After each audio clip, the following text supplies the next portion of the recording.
अस्सलाम वालेकुम viewers. Novel 9 episode number 6। Chef बनाने के बाद ज़मान ने लाइट सी टी शर्ट पहन ली। कमरे से कपड़ों का गंद उठाने के बाद वो अपने बेड पर लेट गया। अभी लेटा ही था कि फ़ोन वाइब्रेट होने लगा। ज़मान के चेहरे पर मुस्कान छा गई। इसने स्क्रीन लॉक ओपन किया तो दिलकश का मैसेज था। ज़मान की इस खुशी में अब्बू को कह रहे थे कि रुखसी तक नहीं मिलूंगा, गलत जगह पर हीरो बन जाया करो, चुपचाप कल छत पर आ जाना वरना मैं रुखसी भी नहीं करनी। ज़मान हंसता चला गया। इसको पता था कि इस बात पर दिलकश नाराज़ होगी। इसने टाइपिंग की। दिलकश मेरी जान, चाचू से वादा किया है और तुमसे तो अब इंतज़ार दोनों को करना होगा। ज़मान मत करे ऐसा, दिलकश ने फौरी कहा। अच्छा छोड़ो सब, ये बताओ क्या कर रही हो और कहाँ हो? ज़मान ने तकिया सीने पर रखकर बात बतली। चेंज कर रही थी, अभी सोने की तैयारी। और आप? दिलकश ने फ़ोन संभाल कर कहा। कर रही हो या कर चुकी हो? हो गया, आप बताएं। मैं तुम्हें मिस कर रहा हूँ। तुम्हारे साथ आज जो प्यारे पल गुजरे वो याद कर रहा हूँ। मैं भी तो मिस कर रही हूँ ज़मान। हम बहुत पास होकर भी दूर हैं। हमारे घरों के दरमियान एक सड़क है। दिलकश ने अफसुर्दगी से कहा। हाँ, मगर हमें कुछ नहीं आएगा, बस तुम और मैं। वो पल बहुत जल्दी आएंगे जब तुम मेरी दस्तरस में होगी और मैं पूरे हक से तुम्हें बीवी कहूँगा। इंतज़ार है मुझे कब हम 2 से 3 होंगे। ज़मान ने जिस बात में कह दिया। ज़मान कुछ भी कह देते हो, दिलकश ने शर्म से कहा। तो इसमें बुरा क्या है? दिलकश मुझे बच्चे बहुत प्यारे लगते हैं और मैं तो चाहता हूँ हमारे काफ़ी सारे बच्चे हों। ज़मान ने झट से मैसेज टाइप किया। या अल्लाह, मतलब मैं तो मर जाऊँगी फिर। दिलकश ने करवट बदल कर कहा। बच्चे उसको भी पसंद थे। अब ऐसी भी बात नहीं मेरी जान। ज़मान कपड़े समेट लिए। दिलकश को याद आया तो हंसने लगी। हाँ यार, बहुत सारे थे, अभी उठाए। मेरा मासूम शौहर, क्या क्या काम करने पड़ते हैं। बस थोड़ी देर सब्र करो, फिर सब समेट दूंगी, कपड़े भी। और दिलकश ने अधूरा छोड़ा जुमला। और क्या? वो ऐसे जब मिलने आओगे तब बताऊंगी। और हाँ, मेरी बाली ले आना, बेड पर गिर गई थी। अच्छा तो ये तुम्हारी है? ज़मान सीने पर रखे हुए था। तो और क्या, तुम्हारी जायशा की होगी। ज़मान उसको तंग कर रहा था। दूसरे ही पल ज़मान के फ़ोन पर दिलकश की तस्वीर चमकी। वो हल्के नीले रंग की बड़ी लॉन की शर्ट पहने हुई थी। गला डीप था। इसमें ज़मान का दिया हुआ लॉकेट चमक रहा था। ज़मान देर तक उसको देखता रहा। सुनिए भाई, नाइट ने बुलाया है, इतने साल बाद कोई मौका आया है, सब चलते हैं। थोड़ा आपका ध्यान भी बदल जाएगा, रुबीना ने ताहिर को राज़ी करते हुए बताया। ठीक है, बच्चियों को बता दो तैयार रहें, मैं डेरे कॉल कर देता हूँ। नहीं आ सकता, वैसे भी लाहौर का सफ़र लंबा हो जाता है, ताहिर ने कहकर फ़ोन कान को लगा लिया। ठीक है, मैं बच्चियों को कहती हूँ, रुबीना ने अपने जाने की इत्तला अचानक दी थी। दिलकश ने जाने का बताने के लिए ज़मान को कॉल की थी। वो शावर ले रहा था, रूम खुला था। दाशा बहाने से उसके कमरे में आ गई। पता नहीं वो क्या तलाश कर रही थी। ज़मान का फ़ोन बजता सुनकर उसने मोबाइल उठाया तो दिलकश का नंबर देखकर वो अपनी चालाकी पर वापस आ गई। हेलो, कौन बोल रहा है? ये भी कोई वक्त हुआ किसी को कॉल करने का? मेरे इतने प्यारे मोमेंट ख़राब कर दिए। ज़मान बेबी, कौन है ये? दायशा ने आग लगा दी थी। ये ज़मान के रूम में क्या कर रही है? और फ़ोन? ज़मान? दिलकश ने यह सब सुनकर फ़ोन बेड पर पटक दिया था। तैयार होकर गाड़ी में बैठ गई। वो लोग सफ़र के दरमियान में थे जब मलिक ताहिर की गाड़ी ख़राब हो गई। गाड़ी सड़क किनारे लगाकर वो परेशान सा इधर उधर देख रहा था। दिलकश बेटा, आपने ज़मान को बताया था हमारे जाने का? मलिक ताहिर ने प्यार से पूछा। नहीं अब्बू, मुझे याद नहीं रहा, अब मैसेज कर देती हूँ, दिलकश ने बात घुमाते हुए कहा। वो ज़मान से नाराज़ थी तो उसको कुछ बताकर नहीं आई थी। अब बीच राह में उनकी गाड़ी ख़राब हो गई थी। दिलकश बेटा, आपको बताना चाहिए था, शौहर है अब आपका। मलिक ताहिर ने ज़मान को कॉल कर दी। वो आ रहा था। थोड़ी देर में वो उस जगह पहुंच गया जहां मलिक ताहिर की गाड़ी ख़राब हुई थी। ज़मान ने जो ही गाड़ी की ब्रेक लगाई, दिलकश को कुछ समझ नहीं आया वो क्या रिएक्ट करे। वो सबा से बातें करने लगी। ज़मान अब मलिक ताहिर की कार के पास आ गया। क्या हुआ चाचू, सर्विस नहीं करवाई? नहीं यार, डेरे से लाया था तो शाम की कॉल आ गई। रुबीना के भाई के बड़े लड़के की बारात है तो हम लोग रावलपिंडी में आप मेरी गाड़ी ले जाओ, इसको मैं वर्कशॉप ले जाता हूँ। ज़मान ने चाबी आगे बढ़ाई। नहीं ऐसा करो, तुम साथ आ जाओ, छोड़ आओ। ये गाड़ी मैंने यहाँ से कॉल कर दी है, डेरे वो ले जाएंगे। फिर तुम वापस कैसे जाओगे? हमें छोड़ आओ, फिर आ जाना। ज़मान गाड़ी के पास ही खड़ा था। इसने अंदर सलाम किया पर दिलकश को नहीं देखा, जिस पर उसको और गुस्सा आ गया। हाँ ज़मान, आ जाओ, साथ मिल भी लेना सबसे, छोटे होते गए थे मेरे साथ, अब तो माशाल्लाह जवान हो। रबीना ने कहा तो वो फिर सोचने लगा। चाची आप कहती हैं तो चलें, आप लोगों को छोड़ आता हूँ।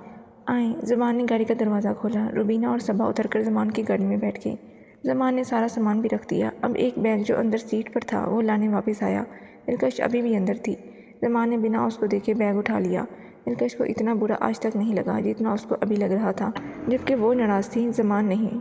आगे सब गाड़ी में सब सामान रखकर ज़मान ने पूछा। बाकी तो सब आगे, तुम्हारी मोहतरमा नहीं आई, लाओ उसको, वक्त निकल रहा है। रबीना ने हंस कर कहा तो ज़मान वापस मुड़ा। वापस आया तो वो अपना दुपट्टा गाड़ी के दरवाजे से निकाल रही थी जो अटका हुआ था। ज़मान ने आगे बढ़कर उसका हाथ को पीछे किया और दरवाजे से दुपट्टा निकालने लगा। وہ جھکا ہوا اس کے بہت پاس تھا۔ بلیک کلر کا کرتا شلوار زمان پر بہت اچھا لگ رہا تھا۔ دلکش کا دل کیا وہ ناراضگی بھول جائے، لیکن زمان اس کو بلا نہیں رہا تھا، یہ بات اس کو مزید تڑپا رہی تھی۔ دلکش دائیں طرف سے بالکل زمان کے سینے سے لگی ہوئی تھی۔ یہ پہلی بار دونوں پاس تھے اور بات نہیں کی۔ دوپٹہ نکال کر زمان نے دروازہ بند کر دیا۔ دلکش 2 منٹ اس کو چپ کھڑا دیکھتی رہی، پھر غصے سے چلتی اس کی گاڑی میں بیٹھ گئی۔ پتے پر پہنچ کر زمان نے واپس سارا سامان نکال کر گھر کے سامنے رکھ دیا اور واپس جانے لگا۔ دلکش کو اندر ہی اندر اس کی خاموشی مار رہی تھی۔ وہ چاہتی تھی اب زمان نہ جائے۔ زمان سب سے مل چکا تھا، اب واپس جانے لگا تو دونوں کی نظریں ٹکرائیں۔ دلکش اس جوڑے میں اور بھی کمال لگ رہی تھی۔ زمان کو اپنی بیوی پر بے تحاشا پیار آ رہا تھا، پر وہ ابھی مجبور تھا۔ اس نے منہ دوسری طرف کر لیا۔ السلام علیکم ماموں، زمان نے سلام کیا۔ ارے یہ تم ہو زمان، اتنے بڑے ہو گئے ہو زمان۔ ملک عنایت اس کو گلے سے لگائے کھڑا تھا۔ بس ماموں، ایک وقت ہو گیا آپ سے ملاقات کیے۔ ہاں یار، چھوٹے سے آتے تھے روبینہ ساتھ، اب تو۔ ملک عنایت چپ ہو گیا۔ اس نے کہاں آنا تھا، وہ تو میں لے آئی، چلو مل لینا سب سے۔ اب تو جانے کو تیار کھڑا ہے، روبینہ نے گیلا کیا۔ نہ کوئی نہیں جا رہا، کل بارات ہے عقیل کی، تم کل جانا، بلکہ رہو شادی پوری دیکھ کر جاؤ۔ ملک عنایت ضد کرنے لگا۔ نہیں ماموں، پھر کبھی آؤں گا، ابھی رات ہو رہی ہے، نکلتا ہوں۔ دلکش کو پتہ تھا وہ کیوں جا رہا ہے، پر وہ چاہتی تھی زمان مت جائے، تو دل میں دعا کرنے لگی۔ زمان بیٹا، بھائی عنایت ٹھیک کہہ رہے ہیں، تم کل چلے جانا، ابھی ویسے بھی رات ہو گئی ہے، رہو ادھر ہی، حالات ٹھیک نہیں ہیں آج کل، ملک طاہر نے پیار سے کہا۔ ٹھیک ہے چاچو۔ زمان واپس ملک عنایت کے ساتھ باہر نکل گیا۔ دلکش نے غصے سے جا کر اپنا موبائل بیڈ پر مارا۔ کیا ہو گیا ہے ابھی؟ زمان بھائی بھی چپ ہیں، یہ کہیں لڑائی تو نہیں ہو گئی؟ صبا نے ہنس کر کہا۔ صبا ناراض میں تھی، پر موڈ وہ بنا کر گھوم رہا ہے۔ دلکش نے رات عائشہ والی بات بتا کر صبح بنا بتائے زمان کو ادھر آنے کا بتایا۔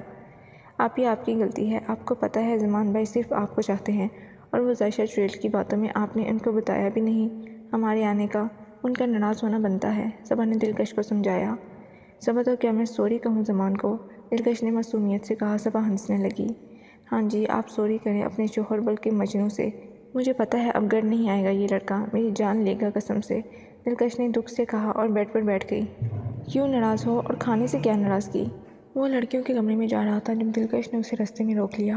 وہ زمان کا ہاتھ پکڑ کر اس کو برآمدے کے اس کارنر میں لے کے جہاں لوگ کم تھے۔ دلکش، مجھے بات نہیں کرنی، تم جا کر کھانا کھاؤ، زمان نے بنا اس کو دیکھے کہا اور واپس جانے کو مڑا۔ کیا مسئلہ ہے؟ دلکش نے زچ کر اس کا بازو پکڑ لیا۔ مجھے مسئلہ ہے؟ مجھے؟ کون آیا بنا بتائے؟ تم نے ایک میسیج تک نہیں کیا، میری کالز نہیں پک کی، وہ تو اگر چاچو مجھے کال نہ کرتے کہ گاڑی خراب ہے، مجھے تو کبھی پتہ ہی نہ چلتا کہ تم لوگ راولپنڈی آ رہے ہو۔ زمان نے پہلی بار اس پر شدید غصہ کیا تھا۔ دلکش اس کو اتنا ناراض دیکھ کر روئے بنا نہ رہ سکی، اس کی آنکھوں سے آنسو گرنے لگے۔ زمان، وہ ہچکی لے کر بولی۔ زمان نے پلٹ کر اس کو دیکھا۔ سبز رنگ کے باریک کام والے سوٹ میں کھلے بالوں کے ساتھ وہ بالکل پری لگ رہی تھی، اوپر سے اس کی روتی ہوئی صورت۔ زمان کو اپنا دل بند ہوتا محسوس ہوا۔ وہ واپس تھوڑا دلکش کے پاس ہوا۔ رونا بند کرو، سب دیکھ رہے ہیں، اور جو اتنا ڈانٹ رہے تھے وہ کسی نے نہیں دیکھا، تو مجھ سے محبت ہی نہیں کرتے، ورنہ یوں نہ ڈانٹ رہے ہوتے۔ وہ اب رو رہی تھی۔ زمان نے ناراض کیا ہونا تھا اور فکر پڑ گئی۔ دلکش، تمہاری غلطی ہے، تمہیں بتانا چاہیے تھا نا، میں کتنا پریشان تھا، گھر کو لاک لگا ہوا تھا، تم لوگ تھے ہی نہیں، وہ تو چاچو نے بتایا کہ تم راولپنڈی شادی پر آئے ہو۔ زمان اس کو اب پیار سے بتا رہا تھا، تو وہ غلطی مان گئی۔ میں تم سے ناراض تھی، تم نہیں ہو سکتے مجھ سے ناراض، بس میں ہو سکتی ہوں۔ آنکھیں ابھی بھی پانی سے بڑی ہوئی تھیں۔ اچھا sorry, I am sorry Mrs زمان، معاف کر دو، اور پلیز رو مت۔ زمان نے اس کا ہاتھ پکڑ لیا۔ تم کیوں دوسروں کی باتوں میں آ جاتی ہو، مت کیا کرو اپنے اور میرے ساتھ ایسے۔ سوری، نہیں پسند مجھے وہ، پھر کیوں وہ آس پاس گھومتی ہے؟ زمان سمجھو تم، اس نے کچھ کر دیا تو؟ دلکش پریشان حال تھی۔ زمان اس کی بات سمجھ رہا تھا۔ کچھ نہیں ہوگا مجھے، تم پریشان مت ہو، چلو اب یہاں لوگ بہت ہیں، شادی والا گھر ہے، چلیں۔ وہ زمان کا ہاتھ پکڑ کر چل دی۔